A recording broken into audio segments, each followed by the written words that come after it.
Nous sommes en train de voyager à 1000 années-lumière de notre planète, vers un système inconnu. Ici, il y a 2 étoiles brillantes en orbite l'une près de l'autre. Mais il y a aussi une chose petite, mais vraiment énorme également, un trou noir. Ces objets sont mystérieux et dangereux. Ils sont capables d'avaler notre monde entier en 1 seconde sans même s'en apercevoir. Pire encore, ils peuvent détruire une énorme étoile comme notre Soleil. Et ce sont ces géants qui se trouvent généralement au centre des galaxies. Elles sont si lourdes que leur gravité retient autour d'elles d'innombrables étoiles, planètes et poussières d'étoiles. Elles peuvent peser des millions, voire des milliards de fois plus que le Soleil. Et maintenant, tu es de retour au sol sur une rampe de lancement de fusée sur la Terre. La seule chose à laquelle tu penses est de retenir ta respiration et de sauter dans le cœur de cette perle noire. Mais tu n'auras pas à retenir ta respiration car tu seras dans une combinaison spatiale. Et l'oxygène est inclus, gratuitement en plus. De plus, il est peu probable que tu arrives un jour à aller jusqu'au trou noir. Un voyage aussi lointain avec la technologie actuelle prendrait des dizaines de milliers d'années. Tu retournes donc dans ton garage où tu as caché ton hyperfusée qui t'emmènera au trou noir en quelques secondes. Boum! Voilà, tu es à côté de 2 étoiles et d'un trou noir. La première chose que tu remarques est que les trous noirs ne sont pas noirs. Sa force gravitationnelle attire non seulement les objets, mais aussi la lumière elle-même. Cela rend le trou invisible. Tu peux seulement voir un anneau brillant autour de lui que l'on appelle l'horizon des événements. Il est constitué de lumière tordue, de poussière chaude, de plasma et de morceaux d'astéroïdes qui se trouvent aussi piégés à cet endroit. Donc l'horizon des événements est le premier obstacle à surmonter. Bon, tu enfiles ton réacteur dorsal, tu ouvres la porte de ta fusée et tu sautes vers le trou noir. La force de gravité commence à t'attirer rapidement vers lui. La combinaison spatiale te protège des énormes températures et niveaux de radiation de l'horizon des événements. Les équipements de protection conventionnels ne pourraient guère t'aider. Alors tu remercies ton père d'avoir caché cette combinaison protectrice ultra puissante dans ton garage. Tu commences à avoir l'impression que ton corps s'étire désagréablement. Le problème, c'est que la gravité augmente à chaque fois que l'on se rapproche du centre du trou noir. Et c'est beaucoup plus fort à ta tête qu'à tes pieds. Ton corps commence à s'étirer comme des spaghettis. C'est pourquoi on appelle ça la spaghettification. Aucun costume ne peut te protéger de ça. Et il n'y a pas un seul vaisseau spatial qui puisse résister à ce genre de contraintes. Bon, cette vidéo a été courte. Ok, alors rembobinons jusqu'au moment avant le saut. Tu réalises que pour atteindre le cœur du trou noir et survivre, tu n'as pas besoin d'un équipement amélioré, mais d'un autre trou noir. Et c'est la taille et le poids de celui-ci qui comptent. Théoriquement, tu peux survivre à la chute dans un trou noir supermassif. Tout dépend de la largeur de l'horizon des événements du trou noir. Quand un trou est petit, à peu près le poids de notre Soleil, l'horizon des événements est lui aussi petit. Et donc son bord est particulièrement proche du centre de cette force gravitationnelle exceptionnelle qui te spaghettifierait rapidement et brutalement. Mais si l'horizon des événements est large, il est plus éloigné du centre de la force gravitationnelle. Alors la différence de pression de la gravité sur ta tête et tes pieds sera inexistante. Donc, si tu as assez d'air dans ta combinaison spatiale, tu peux survivre à un voyage de ce style. Donc, tu dois choisir un trou noir supermassif. Voyons voir.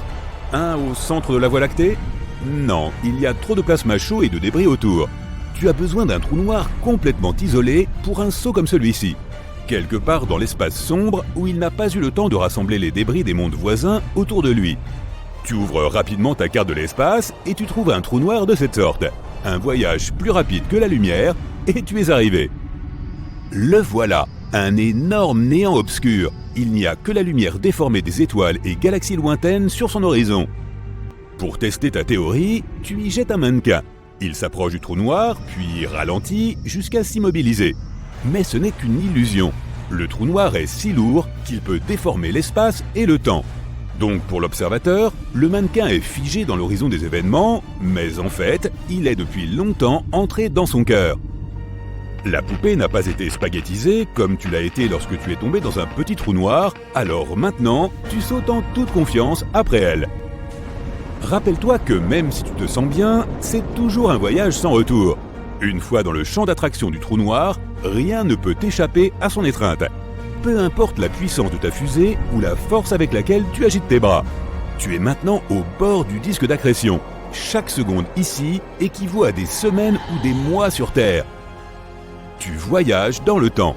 Sur notre planète, il y a peut-être déjà des voitures volantes et des gratte-ciel de plusieurs kilomètres de haut partout. Mais pour toi, cela n'a duré que quelques minutes. Waouh! Toute la lumière des étoiles que tu vois est devenue rouge.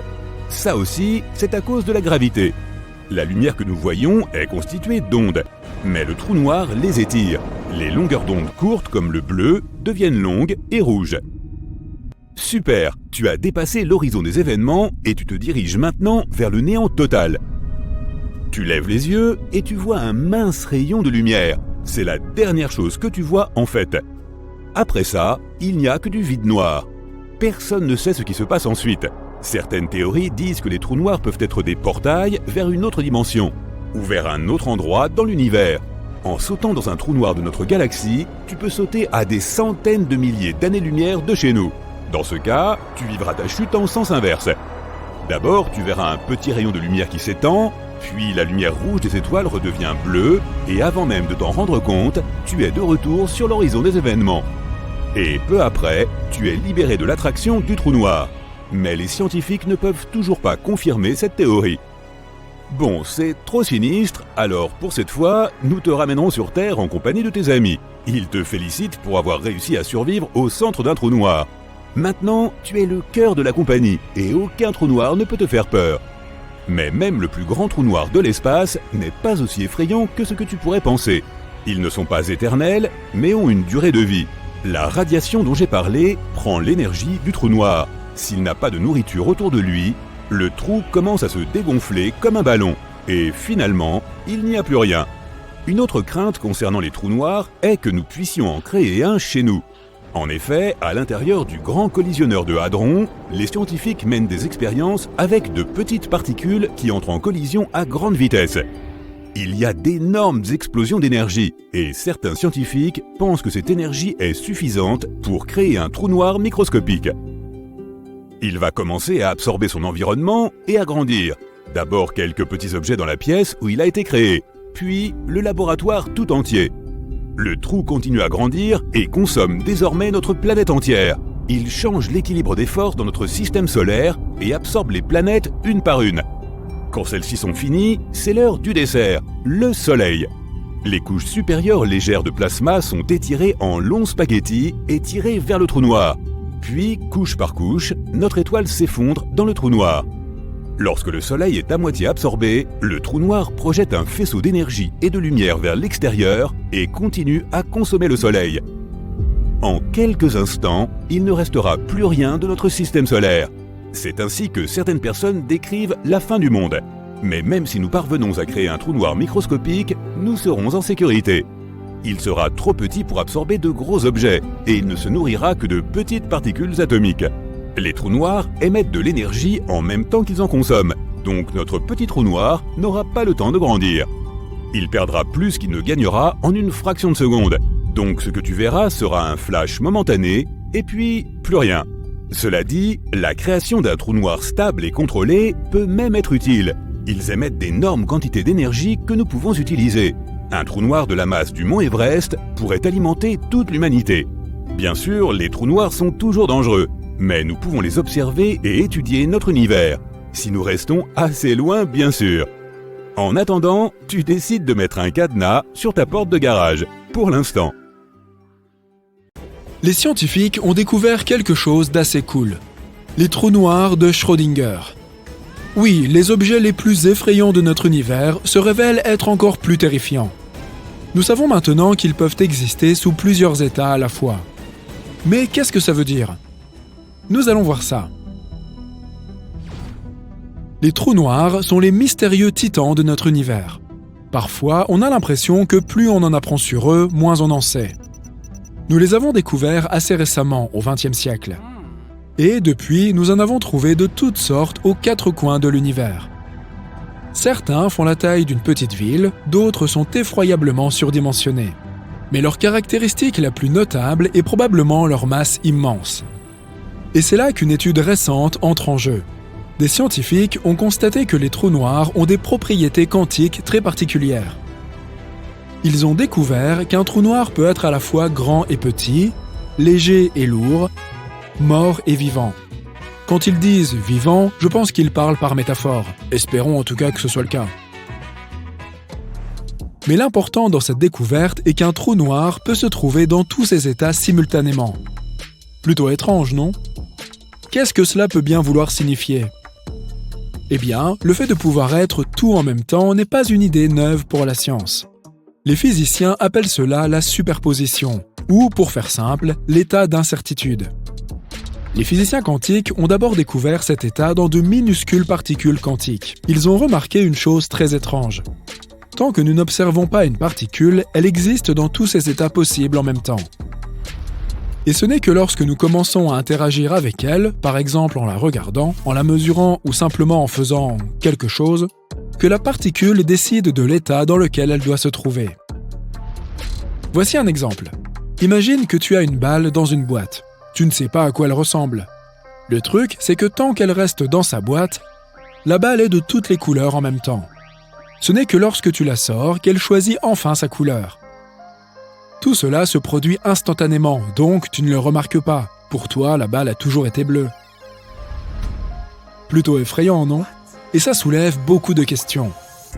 Par exemple, comment ces particules comprennent-elles que nous les observons ? Comment décident-elles de l'état dans lequel elles finissent ? Et à quoi ressemble réellement notre monde si nous ne voyons que ce qui nous en est montré ? Bien sûr, cette découverte a provoqué un énorme émoi dans la communauté scientifique. Ce n'est pas étonnant, c'est quand même un peu bizarre. C'est ce que pensait aussi le physicien Erwin Schrödinger au début du XXe siècle. Les théories quantiques lui semblaient délirantes, c'est pourquoi il a décidé de les remettre en question.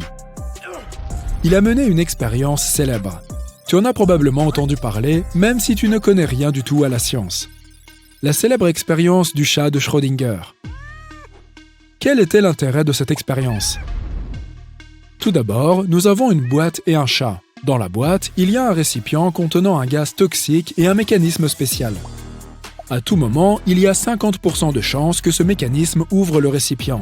Si cela se produit, le gaz toxique se diffusera et le pauvre chat ne survivra pas. Si ça ne se produit pas, le chat restera en vie et en bonne santé. Ne t'inquiète pas, il s'agissait d'une expérience purement hypothétique. Aucun chat n'a été maltraité. Mais imaginons que nous ayons effectivement enfermé un chat dans une boîte et que nous ayons attendu 1 heure. Il est temps de vérifier le résultat. Et c'est là que nous nous rapprochons de la partie la plus intéressante. À ton avis, comment cette situation se terminerait-elle dans notre monde ordinaire ? Eh bien, probablement, le récipient finirait par s'ouvrir ou non. Et alors, le destin du chat serait fixé. Après cela, il nous suffirait d'ouvrir le couvercle pour découvrir la vérité. Mais en physique quantique, tout est beaucoup plus étrange. Selon cette science, le chat est à la fois vivant et non vivant jusqu'à ce que nous ouvrions la boîte. En d'autres termes, l'univers lui-même ne sait pas quoi faire de ce chat. Comme si le pauvre animal se trouvait entre 2 mondes à l'intérieur de sa boîte. Et quand tu ouvres le couvercle, l'univers choisit un résultat de manière aléatoire. Alors, pourquoi avoir fait subir tout ça à un pauvre chat ? Eh bien, au départ, Erwin Schrödinger voulait montrer à quel point tout cela lui paraissait stupide. Mais au final, il a accidentellement prouvé que les physiciens quantiques avaient raison. La situation s'est avérée plutôt drôle. Ça s'est passé comme ça. Ces physiciens quantiques n'ont aucune idée de ce dont ils parlent. Selon leur logique, le chat dans ma boîte devrait être à la fois vivant et non vivant. Mais attendez. Oh. Ils ont raison. Schrödinger a reçu le prix Nobel en 1933, mais pas pour cette découverte. Et en 2022, 3 scientifiques ont reçu le prix Nobel pour une autre découverte dans ce domaine. Ces scientifiques sont Alain Aspect, John F. Clauser et Anton Zeilinger. Ils ont été récompensés pour leurs expériences sur les états quantiques enchevêtrés. Qu'est-ce que cela nous apprend ? Faut-il se tourner vers une branche de la magie pour comprendre tout ça ? Malheureusement, l'humanité n'est pas assez développée pour tester ces théories. Pas encore. Mais nous avons beaucoup d'hypothèses plutôt sympas. Par exemple, la théorie des univers parallèles est une tentative d'explication de ce phénomène. Tu te souviens de la balle dans la boîte ? En gros, selon la théorie du multivers, il y a un nombre infini de réalités différentes.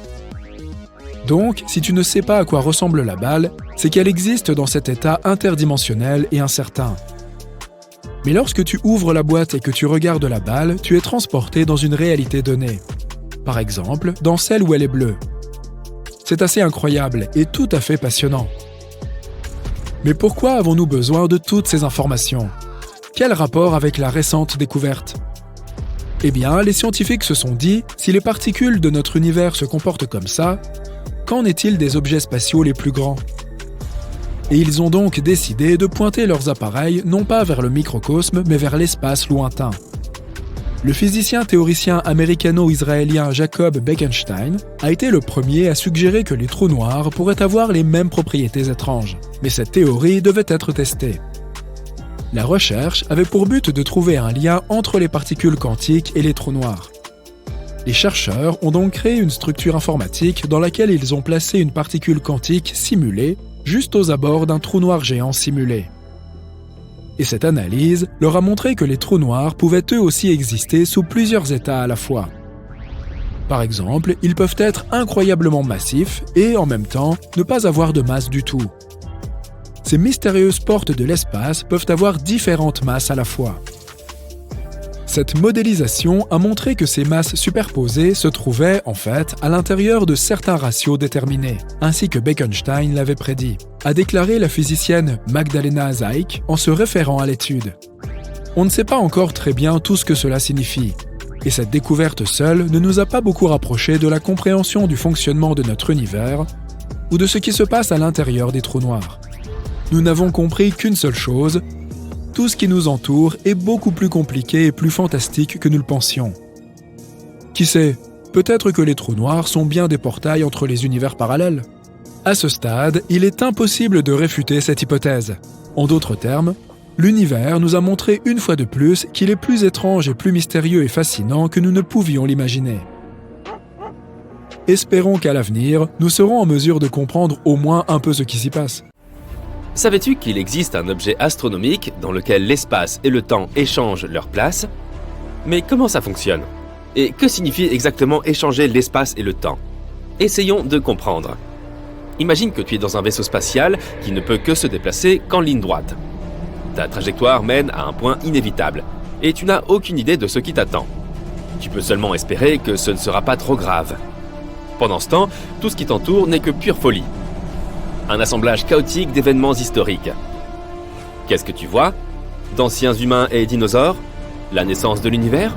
Le futur ? Qui sait ? C'est à ça que ressemblerait l'univers si on échangeait le temps et l'espace. Et, en théorie, c'est ce que tu verrais si tu tombais dans un trou noir et que tu parvenais à survivre. Mais comment une telle chose est-elle possible ? Tout d'abord, parlons du temps et de l'espace. Imagine que tu dessines une ampoule électrique sur une feuille de papier. Puis tu prends une autre feuille et tu dessines la façon dont elle s'est allumée. Pour l'instant, ce n'est qu'un petit cercle de lumière. Une autre feuille, le cercle de lumière s'agrandit. Il devient de plus en plus grand jusqu'à ce que, finalement, il se transforme en un énorme cercle. Dans la réalité, l'ampoule s'allume en un clin d'œil. Parce que la vitesse de la lumière est plus rapide que l'univers. Mais ici, sur nos dessins, on a capturé la propagation de la lumière image par image. On voit comment au fil du temps, la lumière est passée d'un petit point à un grand cercle. Mais si tu empiles ces cercles, ça ne te rappelle pas une certaine forme ? Par exemple, un cône ? Exactement. On appelle ça un cône de lumière. Et le temps est l'axe central de ce cône. Pourquoi ? Parce que la lumière se transforme d'un petit point en un grand cercle au fil du temps. Pour s'en souvenir, dessinons un vecteur temps, une flèche à l'intérieur du cône. Elle va du passé vers le futur. Pendant ce temps, les cercles représentent l'espace. Dans l'espace, on peut se déplacer comme on veut, dans n'importe quelle direction, vers le haut ou vers le bas, en zigzag et ainsi de suite. Mais peu importe les zigzags qu'on dessine, on avance toujours le long de la ligne de temps. On ne peut pas revenir en arrière et on ne peut pas arrêter le temps. Cela nous aide à définir le temps et l'espace. Le temps est la direction dans laquelle le cône de lumière est orienté. C'est la direction où tous nos chemins mènent et où se trouve inévitablement notre avenir. Et l'espace est toute la variété de directions perpendiculaires à la ligne de temps. Ce graphique est très simple. S'il pouvait être appliqué à l'univers entier, alors le temps s'écoulerait de la même façon partout. Cependant, si tu as vu au moins quelques films de science-fiction populaires, tu sais que ce n'est pas le cas. En réalité, le temps peut s'emballer. Par exemple, si tu te détends près d'un trou noir, ce qui ne sera que 2 heures pour toi peut s'avérer être 20 ans pour ton ami resté sur Terre. Mais pourquoi ? Prends une grande respiration. Maintenant, la gravité entre en jeu. Tu t'es dit sans doute que c'est simplement cette force qui nous aide à tenir sur le sol. Mais c'est beaucoup plus complexe que ça. La gravité est l'une des forces physiques de base de notre monde. Et elle est incroyablement puissante. Elle est même tellement puissante qu'elle peut déformer l'espace et le temps. Elle peut littéralement influencer la vitesse du temps comme un sorcier tout puissant. Comment ? Pour le comprendre, prenons quelque chose de légèrement plus gros qu'une ampoule. Par exemple, une supernova. Quelque part dans l'univers, une étoile vient d'exploser. Comment le sait-on ? Rien dans l'univers, aucun son, aucune onde radio, rien ne voyage plus vite que la lumière. Donc on ne prend conscience de la naissance d'une supernova que lorsqu'on la voit. Et cela n'arrive que lorsque son cône de lumière grandit suffisamment et atteint notre planète. Donc le cône de lumière grandit et grandit. Jusqu'à présent, tout va bien. Et finalement, il atteint notre planète. Mais il y a un hic. Notre planète est massive. Très massive. Et elle a une gravité assez forte. Alors que se passe-t-il ? La gravité change la direction du cône de lumière. Elle commence à attirer le cône vers le centre de notre planète. Et avec elle, elle attire aussi notre flèche du temps. Cela signifie qu'elle ralentit le temps. Et plus le cône de lumière est proche de nous, plus la flèche se courbe. Et plus le temps ralentit. Qu'est-ce que ça signifie ? Ça signifie par exemple qu'une montre autour de ta cheville sera en retard par rapport à une montre à ton poignet, que ta tête vieillit plus vite que tes jambes, et que les astronautes en orbite terrestre vieillissent un peu moins vite que les gens sur Terre. C'est ce que les scientifiques appellent la relativité générale. Ok, mais quel est le rapport avec notre sujet ? Comment peut-on comprendre ce qui se passera si on échange l'espace et le temps ? Ne t'inquiète pas, on y arrive. Imagine maintenant un corps cosmique avec une gravité incroyablement forte. Il déforme tellement le temps et l'espace qu'on a l'impression qu'ils s'échangent. C'est un trou noir. Il attire absolument tout vers son centre. Aucune étoile, aucune planète, aucune lumière ne peut y échapper. Disons que notre cône de lumière s'en approche. D'abord, comme d'habitude, le temps commence à se plier vers le centre du trou noir, attiré par sa gravité. Mais la gravité est très forte, si bien qu'il se courbe de plus en plus, et le temps va de plus en plus lentement au fur et à mesure que tu t'approches du centre. À la fin, le cône de lumière traverse la limite du trou noir, ce qu'on appelle l'horizon des événements. À ce moment-là, il s'est tellement déformé que maintenant il pointe littéralement vers le bas. On peut dire que le temps a changé sa direction. Le temps pointe vers le bas. Qu'est-ce que c'est que cette absurdité ? Ce sera plus facile à expliquer avec un exemple réel. Imagine que tu es un astronaute un peu fou qui a décidé de sauter dans un trou noir. Et il y a un observateur dans un vaisseau spatial qui te regarde faire ça. Au début, pour toi, rien ne change. Regarde ta montre. Tu vois que 5 secondes se sont écoulées. Tout va bien. Mais que se passe-t-il pour l'observateur ? Tout d'abord, tu vas tomber pendant un très long moment. L'observateur est assis là depuis 50 ans. Et tu tombes toujours, parce que ton temps a ralenti. Deuxièmement, comme l'espace est également déformé près d'un trou noir, l'observateur verra que tu commenceras à t'étirer comme un spaghetto. C'est un terme scientifique d'ailleurs, qui porte le nom de spaghettification. Et puis tu franchis enfin l'horizon des événements. L'observateur ne te voit plus. La lumière ne peut pas s'échapper d'un trou noir, donc ton image n'atteindra pas l'observateur, même si tu es toujours à l'intérieur. Et que se passe-t-il pour toi ? Et si tu avais survécu d'une manière ou d'une autre, rappelle-toi que la flèche du temps pointe vers le centre du trou noir. Cela signifie que désormais, le centre du trou noir est ton avenir. Ce n'est pas un lieu, c'est un destin que tu ne peux pas changer. Et l'endroit d'où tu viens, ainsi que le reste de l'univers, n'existe plus pour toi. Parce que maintenant, ce n'est pas un lieu, mais un événement du passé. Et comme tu ne peux pas remonter le temps, tu ne pourras jamais revenir. Mais qu'est-ce qui se trouve autour de toi ? Un chaos complet. Les rayons de lumière se déplacent maintenant dans toutes les directions, en avant, en arrière, et ainsi de suite. Les rayons représentant les événements du passé, du futur, du présent, tout cela se déplace autour de toi. En réalité, l'espace et le temps n'ont pas échangé leur place. Mais on a l'impression qu'ils l'ont fait, parce que dans l'espace, tu ne peux plus faire qu'avancer, comme si tu suivais une ligne droite. Et le temps reflété dans les rayons lumineux t'entoure partout et se déplace dans toutes les directions possibles. Et là, on retourne au début. Cet exemple horrifiant nous aide à imaginer ce que l'on ressentirait si le temps et l'espace étaient inversés. Bien sûr, tout cela n'est que théorie et supposition. L'idée même que nous nous déplaçons dans une direction, celle que nous n'avons pas choisie, et qu'il y a un chaos temporel complet autour, semble assez effrayante.